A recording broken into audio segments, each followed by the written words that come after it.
নমস্কার, কেমন আছেন সবাই? আশা করছি সবাই খুব ভালো আছেন। আমিও ভালো আছি, কিন্তু একটু বেশি ঠান্ডা লেগে যাওয়ার ফলে আমার গলা পুরো বসে গেছে, আমি ঠিকভাবে কথা বলতে পারছি না। তাও নতুন তো ইউটিউব চ্যানেল খুলেছি, সেই জন্য ব্লগটা রেগুলারই দিতে হবে, কনসিস্টেন্সি আমি খুব মেনটেন করি। যাই হোক, আজকে শনিবার ছিল, আমি গিয়েছিলাম মার্কেটে। এখন ট্রেনে এত ভিড় হচ্ছে, সেই জন্য বাবা যেতে পারছে না। আর দেখুন, আজকে এত কুয়াশা ছিল, গঙ্গাতেও লঞ্চগুলো স্পষ্টভাবে দেখা যাচ্ছে না। প্রথমে আমি মার্কেটে গিয়ে নিলাম জেঠুর থেকে 2 কেজি রজনী, যার দাম পড়লো 30 টাকা। তারপর নিলাম হলুদ এই ডেইজি ফুলগুলো, যার দাম পড়লো 40 টাকা। আমি এখানে 2 বান্ডিল নিয়েছিলাম, এক বান্ডিলে 10টা করে থাকে। এরপর এইখানে দাদার থেকে আমি নিলাম জবা। জবার অনেক দাম ছিল জানেন তো, কালকে আমি 550 টাকার জবা নিয়েছিলাম।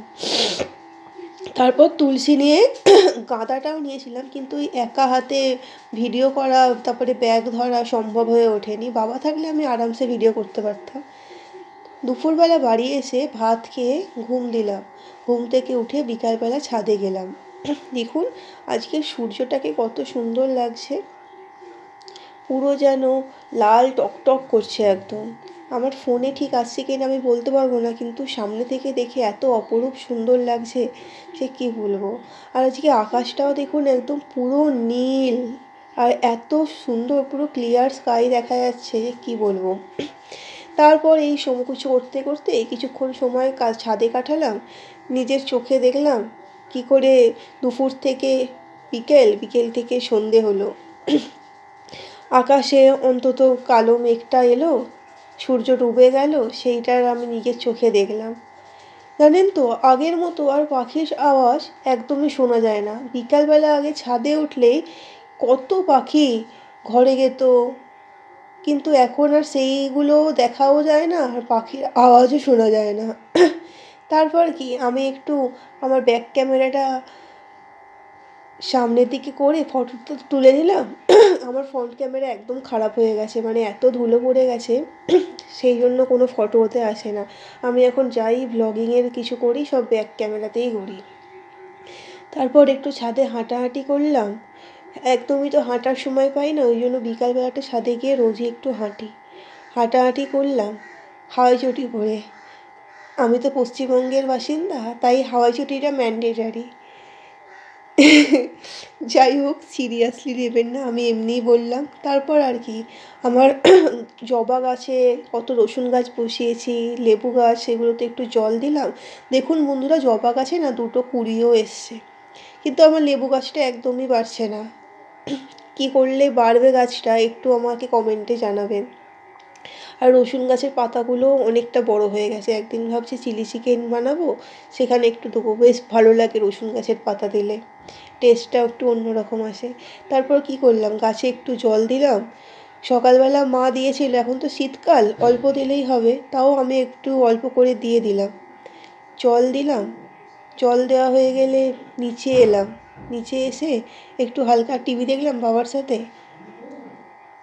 দেখার পর বিকালবেলা 1 কাপ চা নিয়ে বসলাম। আচ্ছা বন্ধুরা, আমাকে একটা কথা বলো তো, আমার মতো ক্রিকেট দেখতে কে কে ভালোবাসো? আমি তো ক্রিকেটের মানে জান প্রাণ, যতদিন বিরাট আছে ততদিন আমি আছি। বিরাট ছাড়া আমার কিছু নেই।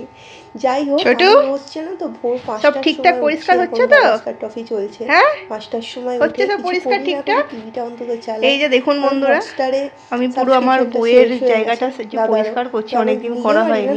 তো এরা থাকে তোর ঘরে, তো ওদের লোম টোমগুলো অনেক সময় ভরে যায় ঘরে ডেস্কে, তো সেই জন্য আমি পরিষ্কার করছি। আর এই যে আমার ছোট মাছটা, সে ঠিকঠাক হচ্ছে কিনা বসে বসে দেখছে। করি বইয়ের টেবিল, এই যে বিছানাতেও চাদরটা পাতা হয়নি, কাঁচা হয়েছে, সেটাও পাল্টাবো। তো ছোটু আর লোলো, এবার তাদের না ঘরের অবস্থা ভীষণ খারাপ, পুরো চারিদিকে ভরে যায় ধুলো। এত ধুলো কেন বুঝতে পারছি না, সেই জন্য আমাকে প্রত্যেকটা শনিবারই পরিষ্কার করতে হয়। আমি এটা আজ মানে প্রথম থেকেই করতাম, শনিবার পরিষ্কার করতাম, রবিবার মানে একটু ফ্রি থাকতাম। তারপরে কি, পরিষ্কার করতে করতে বাবা নিয়ে এলো একটু নিমকি মাখা খেলাম। এই যে এবার দেখুন আমার ঘরের ফাইনাল লুকটা কত সুন্দর লাগছে। দেখুন ঘর গোছানোটা পছন্দ হয়েছে, বই বিছানা টিছানা করে। আমার ছোট লোলো সবসময় আমার পাশে বসে থাকে, আমাকে ছাড়া ওরা একদমই চলে না। এই এরপরে কি করলাম, এরপরে দেখুন না, লোলো গেল বাবার কাছে, বাবা মালা লাগাচ্ছে, সেখানে লোলো গিয়ে বসেছিল। আর ছোটু তো মানে সারাদিন এইবার সেইবার করে, আর রাত্রিবেলা সারাক্ষণ শুধু লোলো করে। লোলো একটু শান্ত, ছোটু হলো এই ছোট্টটা, আর লোলো হলো আমার এই বড়টা। ওরা দুজনেই একই মায়ের পেটে ভাই। ওর মাকেও বিষ দিয়ে আমাদের এখানে মেরে দেওয়া হয়েছিল, আর ওর ভাই বোন আরও যারা সব হয়েছিল তাদেরকেও মেরে দেওয়া হয়েছিল। এই দেখুন লোলো কি সুন্দর আমার বাবার সাথে বসে মালা গাচ্ছে। এরকমই করে, বাবা যখন মালা গাঁথে বা আমরা মালা গাঁথি বা লেবু লঙ্কা গাঁথি, ওরা দুজনেই আমার পাশে বসে থাকে। এরপর কি আটা মাখলাম, আটা মেখে, মা তো দোকানে থাকে, তো আমাকেই আটাটা মেখে রুটিটা করে নিতে হয়। তো আটাটা মাখলাম, এইভাবেই আমি কালকের দিনটা শেষ করলাম। ধন্যবাদ, সবাই ভালো থাকবেন, সুস্থ থাকবেন। ভিডিওটি ভালো লাগলে লাইক করবেন, আর দয়া করে প্লিজ আমি রিকোয়েস্ট করছি আমার চ্যানেলটা সাবস্ক্রাইব করুন। আমি দেখছি চ্যানেলে ভিউজ প্রচুর আসছে ভিডিওগুলোতে, কিন্তু সাবস্ক্রাইব কেউ করছে না।